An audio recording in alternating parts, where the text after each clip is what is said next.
Hello and welcome to FPL Mate, your best mate for fantasy Premier League content for the 2020-21 season. My name is Dan and today we're talking the most important decision of your game week 12, the decision that can make or break a game week, and that is your captaincy decision for the week. So today we're going to go through, in my opinion, the 5 best captaincy options of all of the players in the Premier League that you can choose in your fantasy team right now. Hopefully you'll have one of them, hopefully you'll have a couple of them, and then you'll have a decision to make. So we'll talk about some stats and stuff, why I think they're likely to do well or perhaps not so well as well, and just identify those best options for this game week. So if you do enjoy today's video, make sure you do give it a big thumbs up, and if you're new around here, please do consider subscribing. Getting very close to 45,000 subscribers, so it'd be really cool to hit that by the end of the week if possible. But without further ado, let's have a look at how I got on last game week. So game week 11, chose 5 captains as I always do, and it went pretty well. It went pretty well. All of these captains scoring points. The only sort of disappointment there is Riyad Mahrez on 4 points. He got 2 points for playing, 1 point for a clean sheet, and an extra point for a bonus point, just because he was playing so well, creating so many chances. So really, really unlucky not to get a little bit more out of that game against Fulham. Could say the same thing about Kevin De Bruyne. Hits the post, misses a one-on-one chance, and still comes away with 14 points. So quite crazy there. Bruno Fernandes, despite being benched, still manages to get 6 points. He just always gets the points, doesn't he? No matter what the situation, he gets points. He just manages it. Jamie Vardy, maybe a little bit disappointing to only get 8 points, but you'll take that. You'll take that all day for a captain. And then Mo Salah against Wolves. What a surprise. 14 points. Very nice for a Wolves team. We thought it were going to be quite tough, but maybe times are changing for Wolves as they were missing Jimenez, missing a bit of direction maybe. I don't know. Not looking so good for them. So overall, everyone scored points last game week. So it's one of those weeks where you just can't get it wrong. And this game week, I think it's going to be a little bit more difficult. There's a lot of big teams playing against each other. A lot of away fixtures, which I don't know if you guys like, but we'll go for the top 5 anyway, and we'll start off with my number 5 pick for today. So my 5th best captain for this game week is none other than Kevin De Bruyne. That's my last week's number 1 captain. I think the week before I put him as my number 2 captain. Guys, you know I'm liking Kevin De Bruyne a lot at the moment, and pretty much for good reason. So statistically, looking amazing. So let's talk about his stats for a second. In the last 5 games, we'll do all of the stats today. Last 5 games, 21 shots Kevin De Bruyne has taken. That's more than any other player in the entire Premier League over the last 5 games. Kevin De Bruyne is taking the most shots out of anyone, which is crazy. Unfortunately, only 4 of those have been on target. So if you can start getting a few more shots on target, and he's going to be scoring a lot of goals. And from midfield, it's very nice indeed. So it's really nice to see a player that's shooting a lot, though. Really, really nice. And it shows that they're obviously involved in games. Players want to pass to them, and they have the confidence to shoot as well, which is clearly the case with Kevin De Bruyne. And he is getting points that are reflecting that confidence. 12 shots in the box, which is quite nice. He's the 6th best in that stat. So again, for a midfielder, who you typically think of a creative midfielder, he's actually taking a lot of shots. He's taking a lot of shots in the box. It's more than just, I know a few people have commented before, I'm not sure if I want to captain Kevin De Bruyne. He just gets assists, doesn't he? He doesn't just get assists. He's so much more than that at the moment. 3 big chances that he's had, 2.4 expected goals, which is the 7th best. But again, you might, when you say about his creativity, he's up there as well. So he's 13 key passes over the last 5. He's 4th in that stat. 6 big chances created. He's number 1 in that stat with 6 big chances created. So no one's created more chances than Kevin De Bruyne right now, and 3.16 expected assists. And he's the 2nd in that stat, behind Bruno Fernandes. Obviously, Kevin De Bruyne is playing against Manchester United, so he's going to be playing against Bruno Fernandes. Who do I prefer in this fixture, though? I prefer Kevin De Bruyne. If I had to choose one or the other in this game, I think it's a Kevin De Bruyne game. I know Man City are away, but Man City are just looking so much better as a team right now. They're looking really quite strong at the moment. And Manchester United, I spoke about this in previous videos this week when they sort of lost 3-2 against Leipzig. I was sort of like, there's some fragilities here. I know Manchester United have been picking up points, but they sort of conceded 2 goals against Southampton the other day, didn't they? Or the other week. I don't know. I think there is some fragilities there that Man City can exploit, whereas Manchester United scoring against Man City, one of the best defences in the league. I'm not sure. But anyway, very quickly, Manchester United, 5.7 expected goals conceded. That's actually the 6th best in the league, but they are starting to slip in that stat. They've conceded 50 shots, which makes them the 6th best in that stat again. So pretty good for their defensive, and they've conceded 8 big chances where they're the 7th best. So slightly more into mid-table there, but generally speaking, Manchester United have been pretty good defensively. I think they are slipping a little bit. Don't think they're anywhere near defensively as good as Manchester City have been. So I do think Manchester City are going to be able to exploit that and potentially get a couple of goals there. Can Manchester United score? Quite possibly, yeah, very possibly. But I've had more confidence in Man City in this game, so that's why Kevin De Bruyne is number 5. My number 4 captain pick for this game week is Timo Werner. I'm sure you probably didn't expect me to put him in this because, you know, when you're thinking of players you want to captain, you usually think of players who score a lot of points. But it's not just about points, it's about underlying stats, it's about the fixture. So that's just what I kind of like to talk about. But we'll go straight into the stats because I think Timo Werner's stats will actually surprise you a little bit because I know he's not been scoring a lot of goals. He's been underperforming his stats a little bit, but maybe it's a sign of things to come. And we've got sort of Pulisic coming back in, Havertz, maybe Werner is going to be a little bit more players around him coming back into the team. I know we've got Ziyech out now, who is a creative force, but I don't know. I think there could be something in here. He does seem to be improving. He just needs to get that finishing touch in, which we know he has. We know he's got that quality. Just not quite found it yet in the Premier League. So last 5 games, 13 shots, 8 on target. 8 shots on target. That's the 3rd best in the league. Out of all players in the past 5 games, Timo Werner has the 3rd most shots on target. He's got 11 shots in the box, 7 big chances that he's had fall to his feet. This is where I'm saying he's not been very clinical because 7 big chances, 2 goals scored. It's not really good, is it? He's 2nd in that stat for big chances. So if he can start finishing off those big chances, it's going to be so much better. 3.48 expected goals. That's where you can see, okay, yeah, he's clearly underperforming, isn't he? If he's got 3.48 expected goals, he's 3rd in that stat out of all players. So he's really looking like he's getting a lot of chances to score, far more than he was earlier in the season. If he can find a little bit of be a little bit more clinical, maybe play against a weaker goalkeeper or, you know, maybe a weaker defence, could be pretty good. And I kind of think that is what we're coming on to. There's a little bit of assist potential there with Werner as well. So 2 big chances created and 1.52 expected assists, which is nothing amazing, but it's pretty good. It's a nice little bonus that you can have there as far as potential points are. So Everton are potentially this team, which are a team that Werner could score against. Everton have been pretty poor defensively. In fact, they've been one of the worst teams in the league defensively, which is why I'm actually leaning towards Werner maybe being able to do something in this game. Obviously, Pickford is a little bit dodgy, so if you can get a lot of shots on target, which Werner does, if you can get a lot of big chances, which Werner does, maybe you can put the ball past Jordan Pickford. You never know. So Everton, 10.16 expected goals conceded. That's the 4th worst. So they're basically expected to concede about 2 goals per game. They've had 17 big chances conceded. That's the 2nd worst in the league. Pretty much only one team is conceding more big chances than Everton are. So again, that's really nice for an attacking team to be playing against that. 9 goals conceded, so that's the 2nd worst. You know, you can see that they're looking really, really poor. They're not conceding a lot of chances from set pieces and headers, however. So if you're kind of looking for set piece takers or, you know, Giroud, Abraham, who are going to potentially be getting headed goals, Everton's probably not the fixture to be looking at that kind of thing. But Werner, he's not really about the aerial play. He's not really a set piece taker or anything like that. So he could be really good for this game, to be honest. So let's see what happens there. My number 3 captain for game week 12 is Harry Kane away against Crystal Palace. Harry Kane is a bit of a difficult one, isn't he? Because he's getting points. He is getting points. But statistically, you guys may know already, he's not looking so amazing right now. And he's not looking as bad as Son, because Son really is looking tragic on paper. You know, when you're picking Son as a captain or in your fantasy team, you really are depending on magic. Son's taking pretty much 1 shot per game, and you're pretty much hoping that shot is going to be then an insane worldie of a finish, which, to be fair, Son absolutely has that in his locker. But you are kind of hoping on magic, which is not really what you want to be doing when you're sort of trying to pick a nice captain. You want someone who is a little bit reliable, I would say. Someone, because, you know, there's so many options.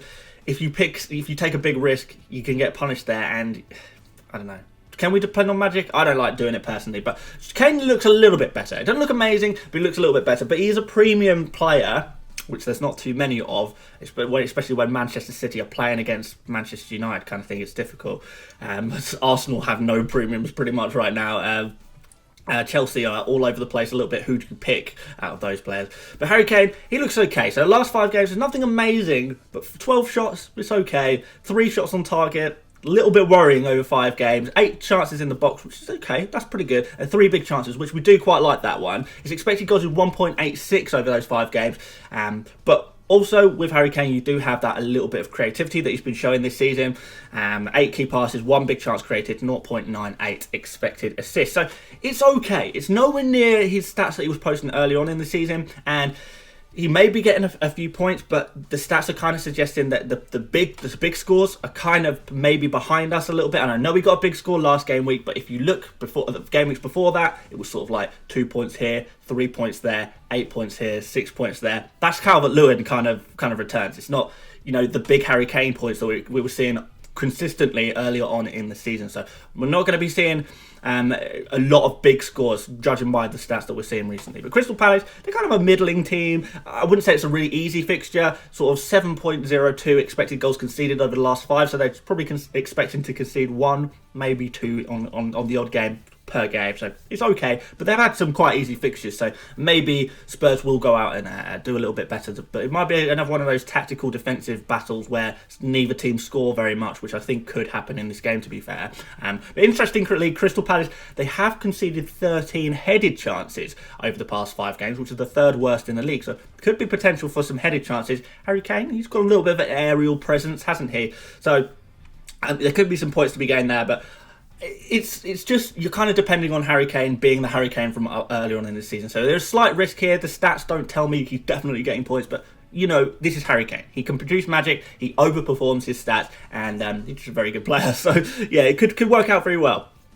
My second best captain for game week 12 is Sadio Mane. Of course, Sadio Mane is playing against Fulham, which is a fixture we know we like. We talk a lot about Fulham being sort of the whipping boys. Maybe we talk a little bit about West Brom as well, in that same vein, but Fulham are the main one, aren't they? Because Fulham don't really have a defensive mode, whereas a team like West Brom, they do have a defensive mode, so they can slightly shut teams out a little bit. But Fulham away, fantastic fixture, and this is why anyone who's Liverpool and is a premium player, you've got to put them in a list like this. You absolutely have to, because Fulham away, Fulham play more attacking football when they're at home, which means that they might score more goals for them, but they also concede more goals. So if you are away and you're an attacking player against Fulham, it's a good deal. It's a good deal indeed. So these are the kind of players we really need to be targeting. So Sadio Mane he's not the best. We know, I think by now, guys, you probably know who's going to be number 1 on this list, and we are going to talk about him. But Sadio Mane is still got to have a bit of consideration here, especially if you have him in your team and perhaps you don't have number 1, who I think we all know who is. But yeah, I think Sadio Mane, it could even be better, and it's kind of something I'm going to talk about in a second. But first of all, let's look at his stats. So Sadio Mane, I'm going to be honest, guys, stats again, they're not looking amazing. They're sort of, they're better than Harry Kane's, but that's pretty easy at this point. Harry Kane, well, actually, it's about the same as Harry Kane. Let's be fair. So last 5 games, and to be fair, he did play 5 games, Mane, over the last 5, but one of them games he did come on as a sub, so it's kind of really like 4 and a bit games, even though we're saying 5 games played. But 12 shots, 6 on target, 10 in the box. That's quite nice, actually. 10 shots in the box, we do quite like that, and 1 big chance. But we kind of wish he had a few more big chances, but it wasn't happening. So 1.4 expected goals, which is actually underperforming, and I would probably expect a player like Mane to actually be overperforming their expected goals, and actually, if Mane has an expected goals of 1.4, probably expecting him to get 2 goals in that period, and he's not got any. So I do think the goals are coming. It's got to average itself eventually. And I do think Mane is due a few goals, and he will score them as well. 6 key passes, 0 big chances created, 0.6 expected assists, so it's not really amazing. But the big benefit of Mane is that how many minutes did he play during the week? Like 3 minutes? It's 3 minutes. So when Liverpool played their Champions League game on Wednesday, I want to say Wednesday, Mane only played 3 minutes of football, so he's pretty much fully rested, ready for the game at the weekend.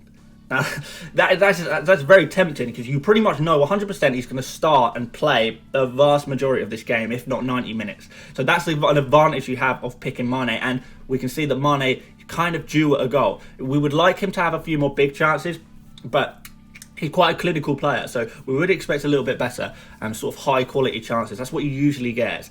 But yeah, Fulham, let's just go over Fulham quickly because we're going to be talking about him. Well, I mean, to save me talking about him for number one choice as well, who we know who is. Fulham, very quickly, 8.98 expected goals conceded, which is the 8th worst in the league. 66 shots conceded, which is the 7th worst in the league. 14 big chances conceded, which is the 6th worst. 6 chances conceded from set pieces, which is the 4th worst. I don't think that's insanely bad, those set pieces conceded, really. It's not. I know they're 4th worst technically. I don't think that's too bad. But yeah, they are definitely in the lower section of teams in terms of defensive stats. They're definitely one of the weaker teams defensively. You don't need to have too many doubts about that. We saw against Manchester City, who could have easily scored 4-5 goals maybe against Fulham last week. Didn't happen in the end, but it could have happened. So Liverpool, again, really nice attacking team, scoring a lot of goals consistently throughout the season. There's going to be a few goals in this game, and who's to say Mane's not going to get a goal / assist? I think it could definitely be happening, and I think Mane could be the big underdog for this game week, who a lot of people won't be captaining because they simply don't have him in their team. But if you do have him in your team, could be a really nice opportunity and a lot safer opportunity to captain him. So would keep a little eye on him. But we'll go to our number one choice, and who do you think it is? It is indeed Mo Salah. Of course it is. Who else? So I said a little bit before about Mané only playing a couple of minutes at the end of the game in midweek against. I really struggled to pronounce this team's team name that Liverpool played in the Champions League. Is it Midtjylland? I don't know. I'm sure some of the Scandinavian viewers will be able to tell me exactly how to pronounce it in the comments, I'm sure. But anyway, Mo Salah played the entire game. And, this was sort of considered a game where there's not really any points to this game. Liverpool are pretty much they've already qualified, haven't they, to the next round of the Champions League. They can just throw out a bunch of kids. And to an extent, they did throw out a bunch of kids in that game in the Champions League. But for some reason, Salah played the whole game, start to finish, in this dead rubber game that didn't really have any meaning. So it's kind of like, why is he playing all of that football when you've got a game on the weekend, and then you've got Liverpool have got another midweek game against Spurs next week as well. I think that's on Wednesday. So Liverpool have got 2 big games coming up. The Mane's got a nice rest, but Salah and Jota actually played pretty much the whole game. So it's kind of like, does that mean they're getting rested at the weekend? Now, I'm not sure, and I did want to throw that out there, guys, because I know a lot of you will be worrying about that. But I'm not massively worried about this. And I will be captaining Salah this week, by the way. I'm not too worried about this, just because Salah, he did have a couple of games off. I mean, in the past 5, he's only played 4. Obviously, he had that, I don't want to call it a COVID break, because he was ill at the end of the day. If you're ill off work, you don't go to work because you're sick.